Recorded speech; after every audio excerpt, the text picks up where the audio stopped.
ਇਹਨਾਂ ਲੋਕਾਂ ਤੋਂ ਅਗਰ ਤੁਸੀਂ ਜਾਨ ਛੁਡਾ ਲਓ, ਇਹ ਜਿਹੜੇ એનર્ਜੀ ਚੂਸਦੇ ਨੇ, ਬਲਕਿ ਬੰਦੇ ਦਾ ਖੂਨ ਚੂਸਦੇ ਨੇ, ਠੀਕ ਹੈ ਨਾ। ਇਹਨਾਂ 5-7 ਬੰਦਿਆਂ ਤੋਂ ਅਗਰ ਤੁਸੀਂ ਜਾਨ ਛੁਡਾ ਲਓ, ਬਲਕਿ ਕਈ ਵਾਰੀ ਮਜਬੂਰੀ ਨਾਲ ਇਸ ਤਰ੍ਹਾਂ ਹੁੰਦਾ ਹੈ ਕਿ ਵੀ ਤੁਸੀਂ ਇਹਨਾਂ ਨਾਲ ਸਲਾਮ ਦੁਆ ਰੱਖੋ, ਲੇਕਿਨ ਢਿੱਡੋਂ ਇਹਨਾਂ ਨੂੰ ਕੋਈ ਗੱਲ ਨਾ ਦੱਸੋ, ਕਿਉਂਕਿ ਇਹ ਢਿੱਡੋਂ ਤੁਹਾਡੇ ਨਾਲ ਦੇ ਨਹੀਂ।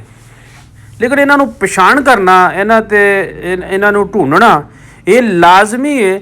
ਇਹ ਤੁਹਾਡੇ ਉੱਤੇ ਡਿਪੈਂਡ ਕਰਦਾ ਕਿ ਤੁਸੀਂ ਇਹਨਾਂ ਨੂੰ ਸਮਝ ਜਾਓ ਕਿ ਇਹ ਦੇਖਣ 'ਚ ਤੁਹਾਡੇ ਨਾਲ ਨੇ, ਔਰ ਹਰ ਮਸਲੇ ਦੇ ਵਿੱਚ ਇੰਜ ਵੱਧ ਚੜ੍ਹ ਕੇ ਬਗੈਰ ਜ਼ਰੂਰਤ ਤੋਂ ਤੁਹਾਡੀ ਤਾਰੀਫ, ਔਰ ਹਰ ਕੰਮ ਦੇ ਵਿੱਚ ਤੁਹਾਨੂੰ ਇੰਜ ਲੱਗਦਾ ਜਿਸ ਤਰ੍ਹਾਂ ਬਿਲਕੁਲ 100% ਜਿਹੜਾ ਨਾ ਇਹ ਮੈਨੂੰ ਫਾਇਦਾ ਦੇਣਗੇ, ਜਦਕਿ ਤੁਹਾਨੂੰ ਕੰਡ ਪਿੱਛੇ ਜਿਹੜਾ ਨਾ ਇਹ ਬਹੁਤ ਬੜਾ ਧੋਖਾ ਦੇਣ ਦੇ। ਇਹਨਾਂ 5-7 ਬੰਦਿਆਂ ਤੋਂ ਜਾਨ ਛੁਡਾਓ ਜਿਹੜੇ ਮੁਨਾਫਿਕ ਨੇ, ਦਿਲੋਂ ਬੁਗਜ਼ ਰੱਖਦੇ ਨੇ, ਅੰਦਰ ਦੀ ਕੀਨਾਗਿਰੀ ਉੱਥੇ ਹੀ ਰੱਖਦੇ ਨੇ, ਅੰਦਰੋਂ ਨਫ਼ਰਤ ਰੱਖਦੇ ਨੇ, ਮਜਬੂਰੀ ਨਾਲ ਇੱਕ ਰਿਸ਼ਤੇ ਨੂੰ ਦੇਖਣ ਦੇ ਵਿੱਚ ਲੋਕਾਂ ਦੇ ਸਾਹਮਣੇ ਅੱਜ ਆਖਣ ਦੇ ਕਿ ਜਿਸ ਤਰ੍ਹਾਂ ਇਹ ਸਾਡਾ ਸਾਗ ਵੀ ਨੇ, ਸਾਡੇ ਲੱਗਦੇ ਵੀ ਨੇ, ਸਾਡੇ ਨਾਲ ਬੜੀ ਇਹਨਾਂ ਦੀ, ਲੇਕਿਨ ਬੇਈਮਾਨੀ ਉੱਥੇ ਹੀ, ਠੀਕ ਹੈ। ਆਪਣੇ ਜਿਹੜੇ ਕੰਮ ਨੇ ਉਹਨਾਂ ਤੋਂ ਬਾਅਦ ਨਹੀਂ ਆਉਣ ਲੈ, ਜਦੋਂ ਮਤਲਬ ਨਿਕਲ ਜਾਏਗਾ ਇਹਨਾਂ ਦਾ, ਤੇ ਫਿਰ ਤੁਹਾਨੂੰ ਇਹ ਨਜ਼ਰ ਨਹੀਂ ਆਉਣ ਲੈ।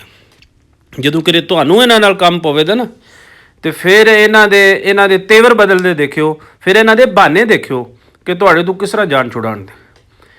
ਇਹ ਦੁਨੀਆ ਬੜੀ ਮੁਸ਼ਕਲ ਹੈ, ਇਹਦੇ 'ਚ ਕੋਈ ਸ਼ੱਕੋ ਸ਼ਬੂਤ ਨਹੀਂ ਵੀ ਇਹ ਐਡੀ ਆਸਾਨ ਹੈ ਨਹੀਂ। ਇੱਥੇ ਸਮਝ ਨਹੀਂ ਰਲਦੀ ਜਿੰਨਾ ਚਿਰ ਤੁਸੀਂ ਵਸਦੇ ਹੋ ਨਾ ਪਏ। ਬੜੀ ਦੁਨੀਆ, ਬੜੇ ਸਾਕ ਨੇ, ਬੜੇ ਲੋਕ ਨੇ, ਉਹ ਸਾਰੇ ਹੀ ਤੁਹਾਡੇ ਨੇ, ਲੇਕਿਨ ਜਦੋਂ ਮੁਸ਼ਕਲਾਂ ਆ ਜਾਣ, ਜਦੋਂ ਸਮਝ ਲਓ ਵੀ ਤੁਹਾਨੂੰ ਕਿਸੇ ਦੁੱਖ ਦਾ ਸਾਹਮਣਾ ਹੈ, ਕਿਸੇ ਬਿਮਾਰੀ ਦਾ ਸਾਹਮਣਾ ਹੈ, ਕਿਸੇ ਕੋਈ ਵੀ ਮਸਲਾ ਹੋ ਜਾਏ, ਜ਼ਿੰਦਗੀ ਚੀਜ਼ ਹੀ ਦੁੱਖਾਂ ਦਾ ਨਾਂ ਹੈ, ਬਲਕਿ ਪਛਾਣ ਹੀ ਉਦੋਂ ਹੁੰਦੀ ਹੈ। ਮੈਂ ਤਾਂ ਕਹਿੰਦਾ ਜਿਹਦੇ ਕੋਲ ਦੁੱਖ ਨਹੀਂ ਨਾ, ਉਹਦਾ ਕੁਝ ਵੀ ਨਹੀਂ। ਜ਼ਿੰਦਗੀ ਹੈ ਹੀ ਦੁੱਖਾਂ ਵਿੱਚ। ਉਦੋਂ ਹੀ ਤਾਂ ਚੱਸ ਆਉਂਦੀ ਹੈ ਕਿ ਜਦੋਂ ਤੁਸੀਂ ਸਾਰੇ ਛੱਡ ਜਾਣ, ਠੀਕ ਹੈ ਨਾ, ਫਕਤ ਇਕੱਲਾ ਦੀ ਜ਼ਾਤ, ਫਕਤ ਇੱਕੋ ਦੀ ਜ਼ਾਤ, ਅਤੇ ਫਿਰ ਇਕੱਲਿਆਂ ਬਹਿ ਕੇ ਕਦੇ ਤੁਸੀਂ ਜਿਹੜਾ ਨਾ ਤਨਹਾਈ ਦੇ ਵਿੱਚ ਸੋਚੋ, ਯਕੀਨ ਕਰੋ ਵੀ ਇੰਨਾ ਮਜ਼ਾ ਆਉਂਦਾ।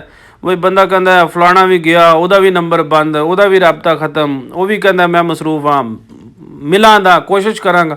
ਇਹ ਸਮਝ ਲਓ ਸਾਰੇ ਟਾਈਮ ਪਾਸ ਨੇ, ਅਤੇ ਵੇਲੇ ਦੀ ਵੰਡ ਹੈ, ਕੋਈ ਗੱਲ ਨਹੀਂ, ਲੇਕਿਨ ਕੋਸ਼ਿਸ਼ ਕਰੋ ਸੌਖਾ ਰਹਿਣਾ ਚਾਹੁੰਦੇ ਹੋ ਅਤੇ ਓਨਾ ਹੀ ਰੱਖੋ ਜਿੰਨੇ ਜੋਏ ਨੇ, ਠੀਕ ਹੈ ਨਾ। ਇਹਨਾਂ ਨੂੰ ਇਹਨਾਂ ਦੀ ਔਕਾਤ 'ਚ ਰੱਖੋ, ਜਿਹਦੀ ਜਿੰਨੀ ਔਕਾਤ ਹੈ ਨਾ ਉਨਾ ਹੀ ਉਹਨੂੰ ਇੱਜ਼ਤ ਦਿਓ। ਅਗਰ ਤੁਸੀਂ ਉਹਨੂੰ ਜ਼ਰੂਰਤ ਤੋਂ ਜ਼ਿਆਦਾ ਇੱਜ਼ਤ ਦਿੰਦੇ ਹੋ, ਬਾਅਦ ਦੇ ਵਿੱਚ ਉਹ ਸਮਝ ਲਓ ਤੁਹਾਨੂੰ ਡੰਗਣ ਦੀ ਕੋਸ਼ਿਸ਼ ਕਰਦਾ। ਅਤੇ ਇੰਨੇ ਹੀ ਜੋਏ ਨੇ।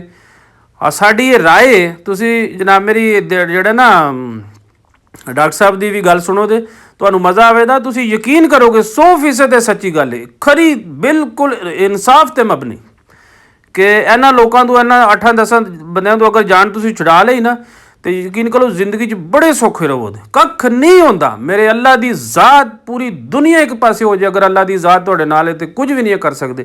ये मुनाफिक इत्थे रह जान। गूगल कहता है ये 8 तरह के लोगों को जिंदगी से निकाल दें। बताऊं कौन से हैं जी? पहले वो कहता है जी उन लोगों को निकाल दें जो आपकी रिस्पेक्ट नहीं करते। ताल्लुक रख ले, मजबूरी है, लेकिन उतने रखें जितना जरूरी है। अगर कोई आपकी बाउंड्रीज को क्रॉस करता है और आपकी रिस्पेक्ट नहीं करता, आपको दिल से वैल्यू नहीं देता, मेहरबानी फरमा के दूर रहें। क्योंकि याद रखिएगा, जो जिस तरह एक टिश्यू का जो पेपर है ब्लॉटिंग पेपर का काम करता है, स्याही को चूस लेता है, बिल्कुल इसी तरह कुछ लोगों में ये सलाहियत होती है, वो एनर्जी चूसते हैं। पंजाब में कहते हैं बन के मारते हैं। निकाले, माइनस करें। कालू सलामा कुरान कहता है, जाहिल मिल गया सलाम कह के जान छुड़ाओ। हम कहते हैं नहीं जी, असी तेन समझा के जाना है, अस तेन सही करके जाना है। और बड़ी दुनिया ऐसी है जिनसे जान छुड़ानी होती है आपने। आप पंजाबी में कहते हैं मुतक्का लगा लेंगे, वो आपको ड्रेन कर देंगे, एनर्जी चूस लेंगे। रिसर्च ये कहती है, दूसरी चीज आ गई, दे आर मैनिपुलेटिव। जो सच और झूठ को मिला के बोलता है उससे बचे। देखिए झूठा जो है खुदा की लानत है उस पर, और जो मैनिपुलेटिव है उससे बचना चाहिए। They always have to be right. وہ کہتے نہیں ہم ٹھیک ہیں بس ہمیشہ.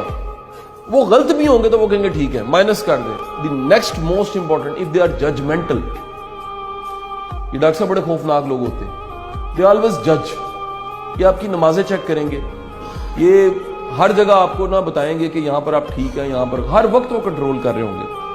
And the most important is the کہ جب آپ کو کام پڑے اور یہ اکیلا چھوڑ کے چلے جائیں.